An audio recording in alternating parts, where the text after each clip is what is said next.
Hello everyone, good morning to all of you. आज के इस वीडियो में हम लोग 11 जुलाई 2020 के करंट अफेयर कवर करेंगे। पूरा वीडियो ध्यान से देखिएगा। वीडियो के लास्ट में स्टैटिक जीके भी बहुत इंपॉर्टेंट मैंने डिस्कस किए हुए हैं। पहला क्वेश्चन है आज का। Recently Nepali TV operators has banned Indian news channels expect which channel. Nepal में सभी टीवी ऑपरेटर्स ने भारत के सभी न्यूज चैनल्स को बैन कर दिया है, केवल एक चैनल छोड़ के। ये चैनल कौन सा है तो आपको ध्यान रखना है, ये है दूरदर्शन। दूरदर्शन को छोड़ के नेपाल में सभी टीवी ऑपरेटर्स ने भारत के सभी न्यूज चैनल को बैन कर दिया है। नेपाल के इस टाइम पे प्रधानमंत्री हैं खागड़ा प्रसाद शर्मा ओली और नेपाल में प्रेसिडेंट है इस टाइम पे विद्या देवी भंडारी। अगला क्वेश्चन है। Recently India has agreed to not to run the world's emptiest airport, जिसका नाम है Mattala Rajapaksa international airport of which country. देखो क्वेश्चन का मतलब समझो, आपसे क्या बोल रहा है। आपसे कह रहा है भारत ने अभी हाल ही में एक पैक्ट पर साइन किए हैं, जिसके तहत भारत ने ये डिक्लेयर किया है कि अब भारत इस मातला राजपक्षा इंटरनेशनल एयरपोर्ट को नहीं ऑपरेट करेगा। तो ये एयरपोर्ट कहाँ का है? ये एयरपोर्ट है श्रीलंका का। कहाँ का? श्रीलंका का। अब इसकी मैं आपको स्टोरी बता देता हूँ। एक्चुअली 2018 की बात है, जब श्रीलंका का ये मातला राजपक्षा इंटरनेशनल एयरपोर्ट दिवालिया होने की कगार पर आ गया था। उस टाइम पर श्रीलंका की तरफ से मल्टीपल कंट्रीज को इनवाइट किया गया था और इसकी बिडिंग करी गई थी कि कौन सा देश या फिर कोई भी देश इस बात पर एग्री हो जाए कि मातला राजपक्षा इंटरनेशनल एयरपोर्ट को ये रन करने के लिए तैयार हो जाए। तो उस टाइम पर भारत आगे आया था और भारत ने इस बिडिंग में पार्ट लिया था और मातला राजपक्षा इंटरनेशनल एयरपोर्ट को रन कराने की जिम्मेदारी भारत ने ली थी।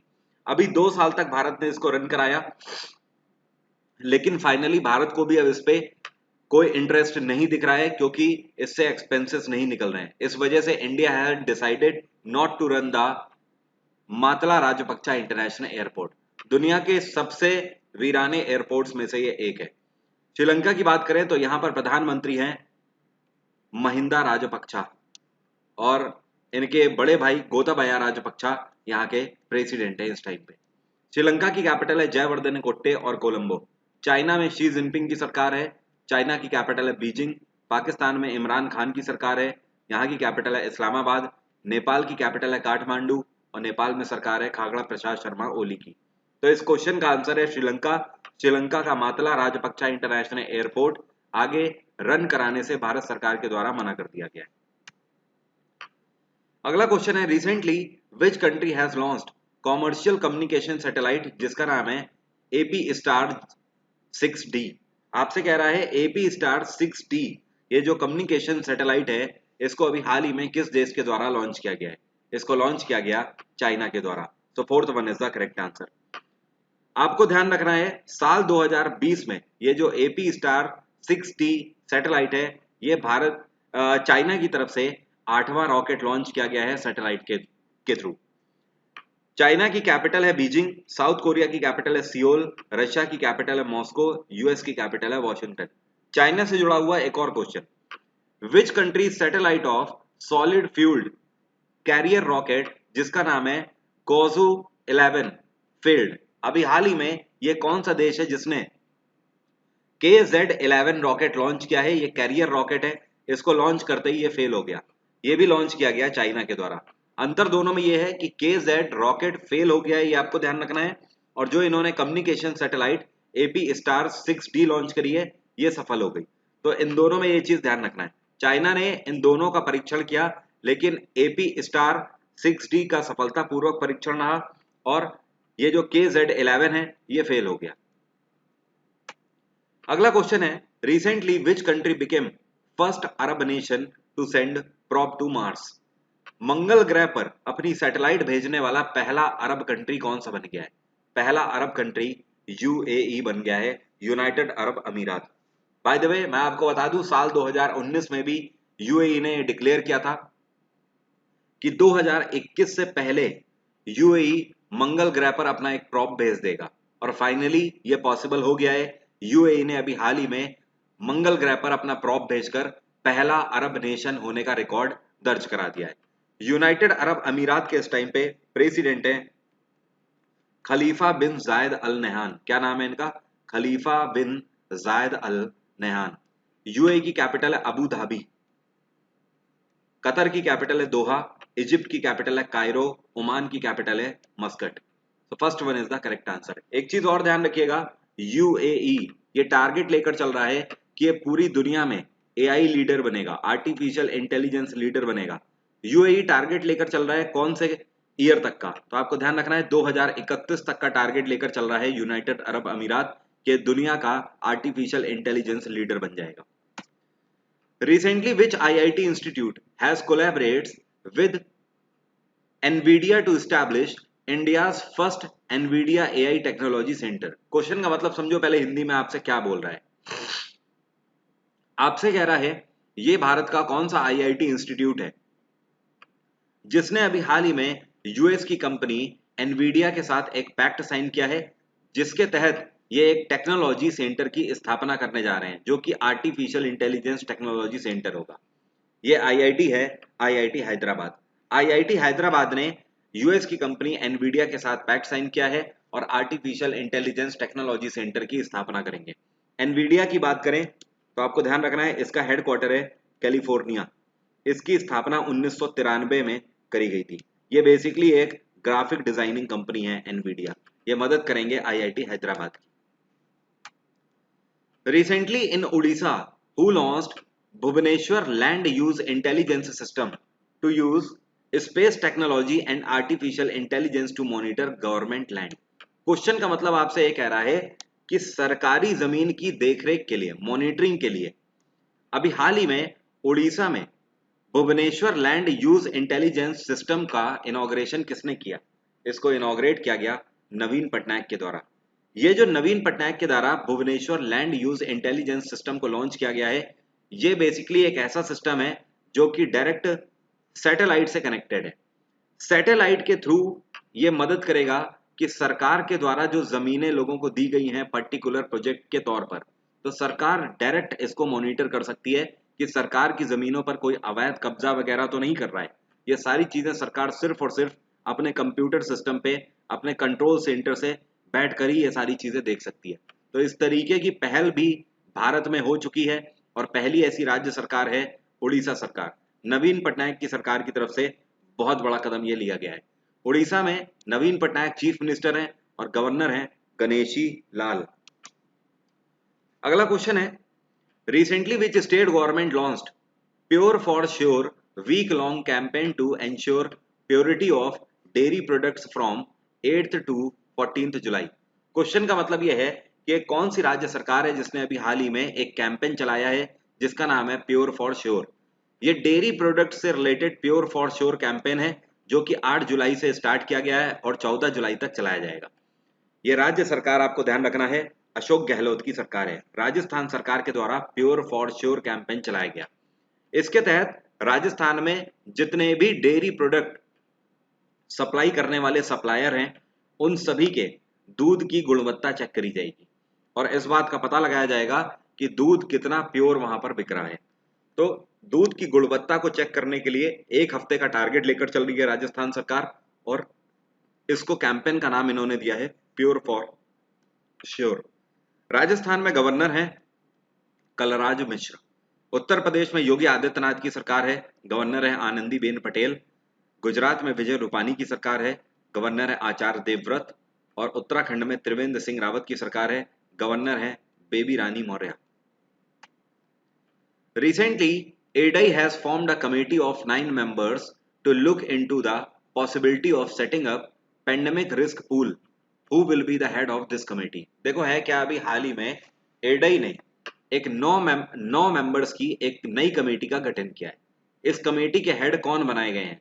ये कमेटी इसलिए बनाई गई है पैंडेमिक रिस्क पूल के लिए। कहने का मतलब क्राइसिस में लोगों को इंश्योरेंस प्रोवाइड करने के लिए, एमएसएमई को इंश्योरेंस प्रोवाइड करने के लिए, ये जो कोविड-19 क्राइसिस है इसके तहत एक अलग से 9 सदस्यीय कमेटी का गठन किया गया है। इस कमेटी के हेड बनाए गए हैं सुरेश माथुर। कौन बनाए गए हैं? सुरेश माथुर। सुरेश माथुर एग्जीक्यूटिव डायरेक्टर हैं एडई के। एडई की बात करें तो इसकी स्थापना करी गई थी 1999 में। एडई का हेडक्वार्टर है हैदराबाद। अगला क्वेश्चन है, recently as per Reserve Bank of India report Which state topped market borrowing among a state in India with a collection of 30,500 crore for 2020-21?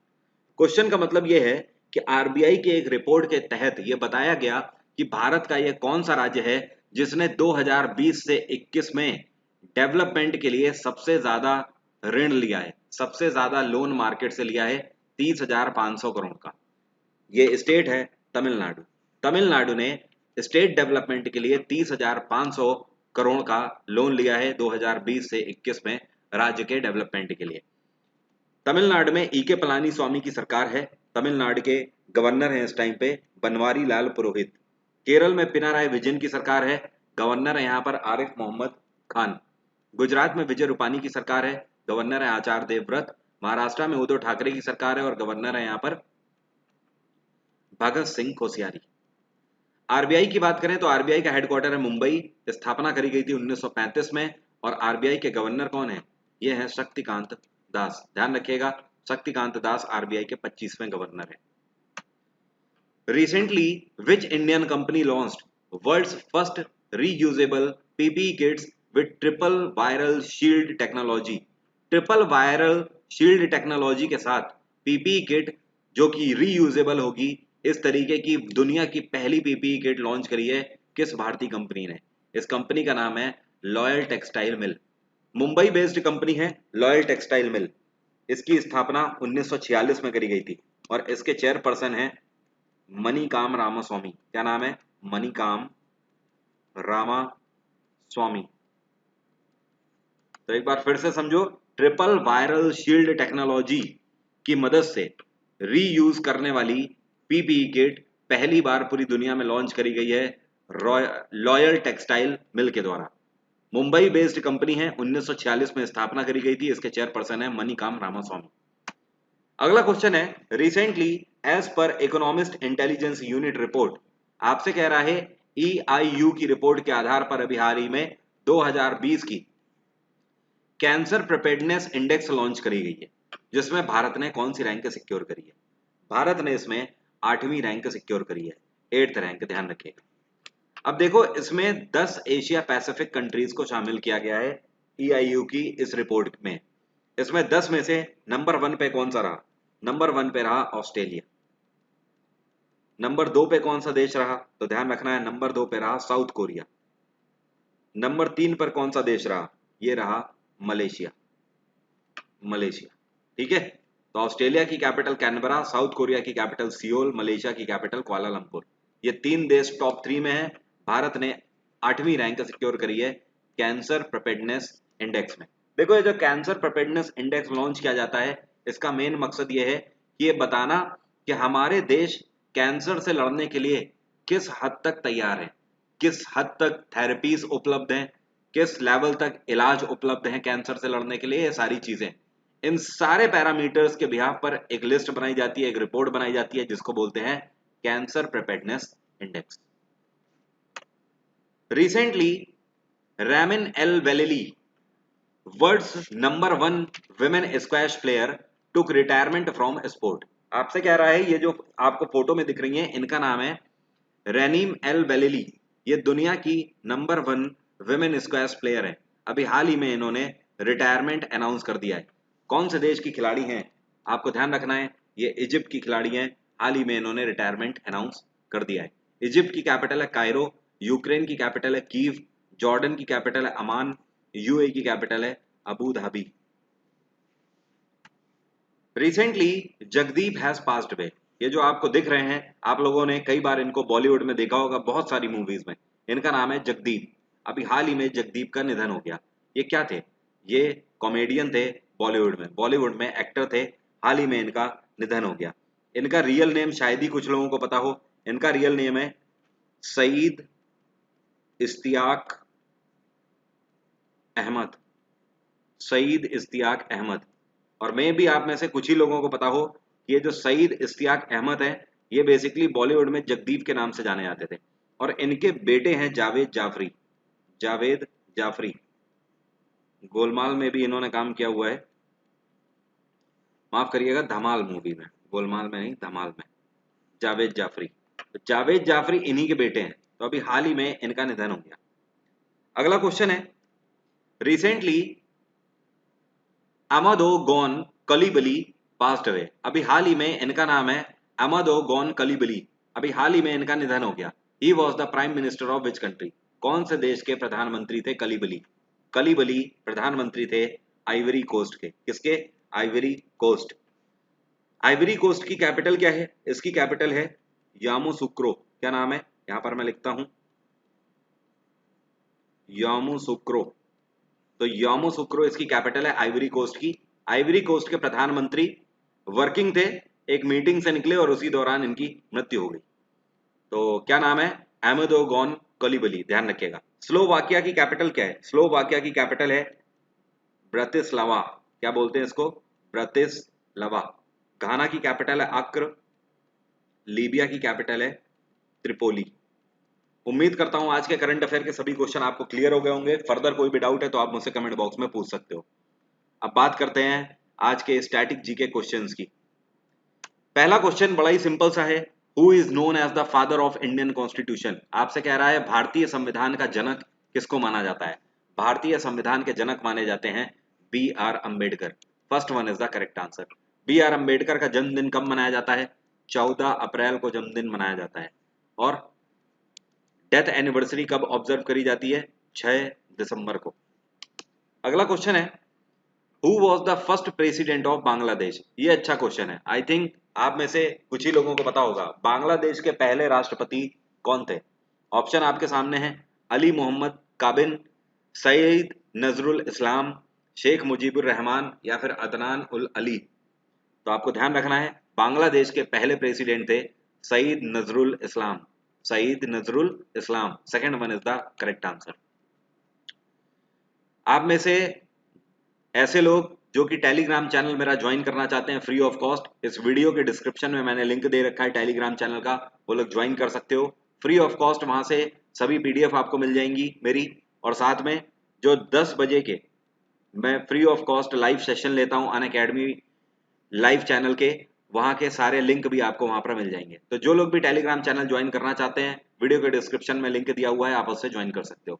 साथ में ऐसे लोग जो लोग अनअकैडमी प्लस पर कोई भी सब्सक्रिप्शन लेना चाहते हैं या फिर मेरे आने वाले अपकमिंग कोर्सेज ज्वाइन करना चाहते हैं, तो आप ये वरुण 777 कोड है, ये डिस्काउंट कोड है, अगर आप इसको लगाते हैं सब्सक्रिप्शन के लिए तो 10% का एक्स्ट्रा डिस्काउंट आपको अनअकैडमी पर मिल जाएगा।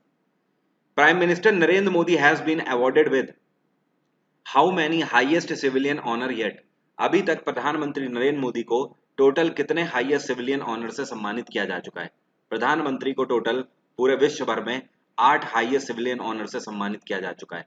इसमें सबसे आखिरी हाईएस्ट सिविलियन ऑनर जो इनको अभी तक का मिला है वो मालदीव से मिला था पिछले साल। मालदीव में इब्राहिम मोहम्मद सोली ने इनको निशान इजुद्दीन से सम्मानित किया था, वो अभी तक का इनका हाईएस्ट सिविलियन ऑनर था। तो third one is the correct answer. Video से कुछ भी सीखने को मिल रहा है तो वीडियो को आप लोग लाइक जम के ठोका करो, क्योंकि यही मेरे लिए मोटिवेशन का काम करता है और सपोर्ट का काम करता है। From the location of Yemen, ये अच्छा क्वेश्चन है, थोड़ा सा दिमाग लगाइएगा। आपसे कह रहा है यमन की लोकेशन से Oman is situated in which direction. तो पहले तो आपको पता करना होगा यमन है कहां पर। ये देखिए, ये है यमन, ये है यमन। तो आपसे कह रहा है यमन की लोकेशन से ओमान की लोकेशन किस डायरेक्शन में है? ओमान ये है आपका, तो ओमान की लोकेशन ये आपका नॉर्थ हुआ ना, ये ईस्ट हुआ, तो ये कौन सी है? ये हुआ नॉर्थ ईस्ट। तो fourth one is the correct answer. Yemen की लोकेशन से ओमान आपका नॉर्थ ईस्ट डायरेक्शन में।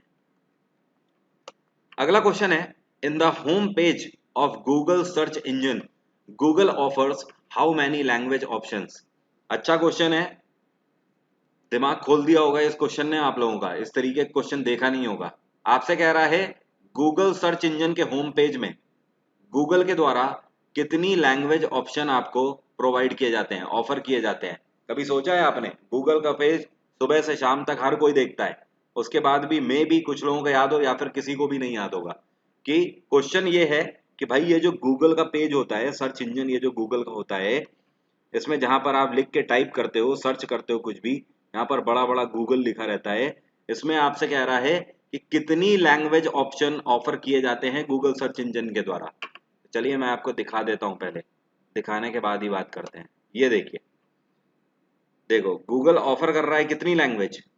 1 2 3 4 5 6 7 8 9 टोटल कितनी लैंग्वेज?